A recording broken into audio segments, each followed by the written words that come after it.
मैं इस वक्त कुंडली बॉर्डर पर मौजूद है जिथे किसानी संघर्ष चलता पाया। लगातार किसान आगू सरकार नूं घेरे ने, हर थां तो सरकार नूं लानतां पै रही कि खेती नूं सरकार क्यों नहीं जिहड़ी है रद्द कर रही है। तो हुण 6 तरीक नूं एक वड्डा प्रदर्शन होण जा रहा है पूरे देश दे विच। जिहड़ा प्रदर्शन होगा बीजेपी के खिलाफ हैगा। तो साडे नाल किसान आगू ने मनजीत राय जी, उन्हां नाल गल करदे आ। मनजीत जी, वड्डा एजीटेशन हैगा, समझदे हो कुछ इहदा असर सरकार ते पਊਗਾ? बिल्कुल जी बिल्कुल। देखो सरकार नूं ये लग रहा सी भी किते अंदोलनकारी सुस्त पै गए ने ते एक्शन प्रोग्राम चाहिए होंदे ने ते उहदे वास्ते एक्शन दे रहे हैं कि आपां जिहड़ा उस दिन KMP 5 घंटे लई 6 तरीक नूं बंद कर रहे हैं।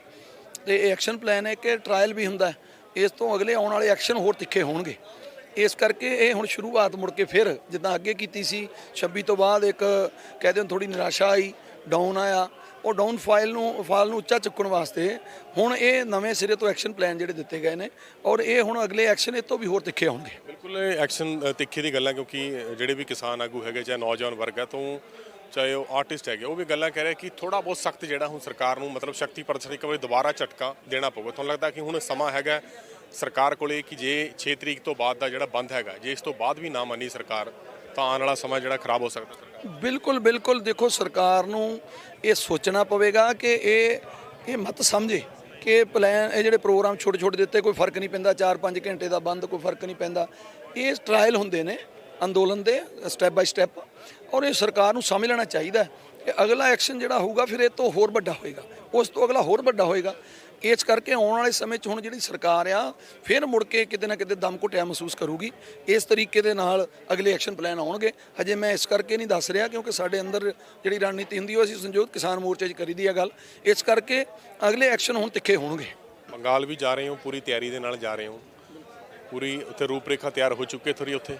बिल्कुल असीं प्रोग्राम बना लेने 12 तरीक तो लैके बंगाल के प्रोग्राम शुरू ने, और मैं खुद जा रहा बेंगलोर 12 तरीक नूं।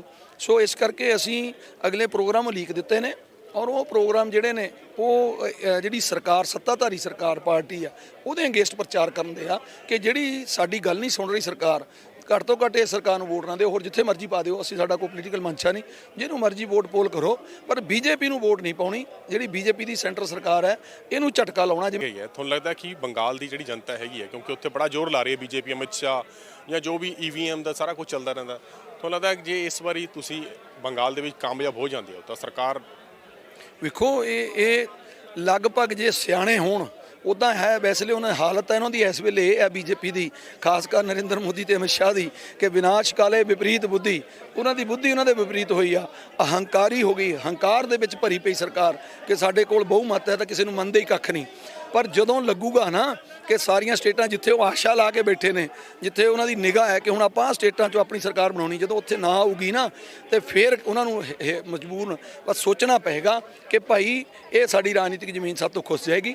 इस करके ये तीनों कानून जिहड़े आ वापस लैके वापस तोड़ देणगे। फिर अमित शाह की गल कर लें, चाहे नरेंद्र तोमर की, चाहे प्रधानमंत्री, पूरा जन अंदोलन है, पूरे देश चो विदेशों चो लोग जिहड़े इकट्ठे हो रहे हैं कि इनू जिहड़ा एजीटेशन किसी तरीके नाल खत्म किया जाए। हुण ये जिहड़ा डेडलॉक लग्या, तुहानूं लगदा कि सरकार गलबात करूगी दोबारे कोई?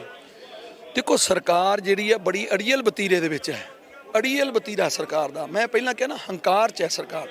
जिहड़ी सरकार कहंदी एक कॉल की दूरी ते, नरेंद्र मोदी कहंदा है कि एक कॉल की दूरी ते, फिर कॉल कर दिओ भाई, सद लो। असीं तो पंजाब तो चल के आके बैठे हैं, हुण किसी के दरवाजे ते बैठे हैं, दरवाजा खड़खड़ाउण डे आ जिहड़े साडे प्रोग्राम है ये दरवाजा खड़खड़ाउण दा हुंदा, मतलब जिहड़े असीं KMP बंद करना है, जिहड़ा औरत दिवस मनाउणा है, ये महिला दिवस मनाउणा है, और वो एक तरह का दरवाजा खटखड़ा रहे हैं सरकार का। जे सरकार नूं नहीं सुन रहा, सरकार नहीं खोल रही, तो फिर सरकार की गलती है। हुण दरवाजा तो सरकार ने खोलना है, सरकार ने कहना आओ गल करो, तो सरकार कहे असीं जावांगे, टेबल टॉक तो कदे नहीं भजे जावांगे। यानी 6 तरीक का शक्ति प्रदर्शन कितने अखां खोल सकता सरकार? हाँ बिल्कुल बिल्कुल, सरकार को सोचना पेगा कि ये बिल्कुल सुस्त नहीं। उन्होंने लगता है कि इन्हों की नंबरिंग शायद घट गई है या सुस्त पै गए। 6 वाले तो पता लग जूगा ये सुस्त नहीं है, ये अगे नों एक्टिव ने, और अगले प्रोग्राम जिहड़े आ ये तो वड्डे और तिखे होणगे। सो इस किसान आगू मनजीत राय जी जिन्होंने कहा कि ये 6 तरीक नूं जिहड़ा शक्ति प्रदर्शन है, इस तो बाद के जिहड़े प्रोग्राम है होर भी तिखे होणगे। इस करके सरकार नूं चाहीदा कि किसानां दी मंगां जल्दी पूरी करे। कैमरामैन शपिंदर दे नाल अमित शर्मा, कुंडली बॉर्डर, दिल्ली।